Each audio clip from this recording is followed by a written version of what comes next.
బాధ్యత అనగానే మనకు గుర్తుకొచ్చేది సాధారణంగా మనము, మన కుటుంబము లేదా మన సమాజము ఇలాంటి వాటిని మనము మన బాధ్యతగా భావిస్తాం.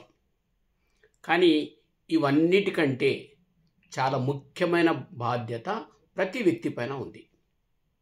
అది ఏంటి అంటే పర్యావరణాన్ని పరిరక్షించుకోవడము, నీటిని సంరక్షించుకోవడము. ఎందుకంటే ఇవి లేకపోతే, అంటే ఇది సరిగా లేకపోతే మనం మనుగడ కొనసాగడం చాలా కష్టము.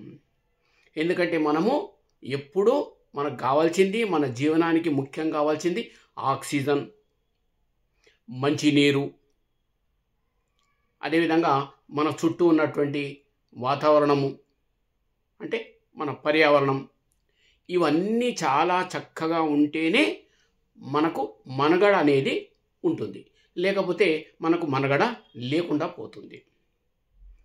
అందుకే కేంద్ర ప్రభుత్వం లైఫ్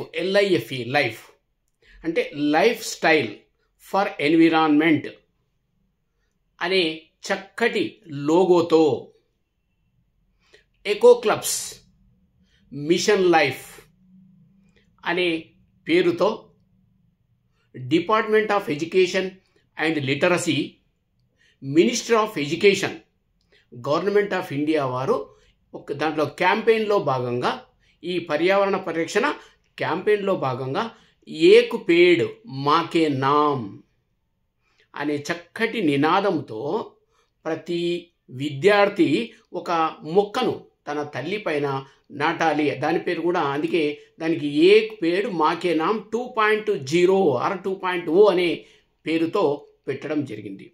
ఎందుకంటే మన భూమాతను మనం పరిరక్షించుకోవాల్సిన బాధ్యత మన పైన ఉంది. మన పర్యావరణాన్ని మనం పరీక్షించుకోవాల్సిన బాధ్యత మన పైన ఉంది. అందుకే అన్ని పాఠశాలల్లో ఈ యొక్క కార్యక్రమాన్ని విద్యార్థుల కొరకే చేపట్టడం జరిగింది. దీనిపైన అనేక రకమైనటువంటి పోటీలు కూడా నిర్వహిస్తూ ఉంది. వ్యాసరచన, ఉపన్యాసం, అదేవిధంగా డ్రాయింగ్ పోటీలు, ఇవన్నీ కూడా నిత్యం పాఠశాలలో జరుగుతూనే ఉన్నాయి. దీనిపైన ప్రభుత్వం ప్రత్యేకమైన శ్రద్ధ తీసుకొని దీనిపైన విద్యార్థులకు అవగాహన కార్యక్రమాలు నిర్వహిస్తూ మరి ముందుకెళ్తుంది. కాబట్టి దానికి తల్లిదండ్రులుగా మనం కూడా మన బాధ్యత తీసుకోవడం, అదేవిధంగా మన పిల్లలకు కూడా ఈ పర్యావరణం యొక్క పరిరక్షణ పట్ల, ఈ మంచినీరు అంటే నీటి యొక్క సంరక్షణ పట్ల మనం కూడా మన విద్యార్థులు అంటే మన పిల్లలకు మనం సపోర్ట్ చేస్తూ ఈ పాఠశాలలో నిర్వహించే కార్యక్రమాల్లో పాల్గొనాలని చెప్పి మనం సపోర్ట్ చేయాలి.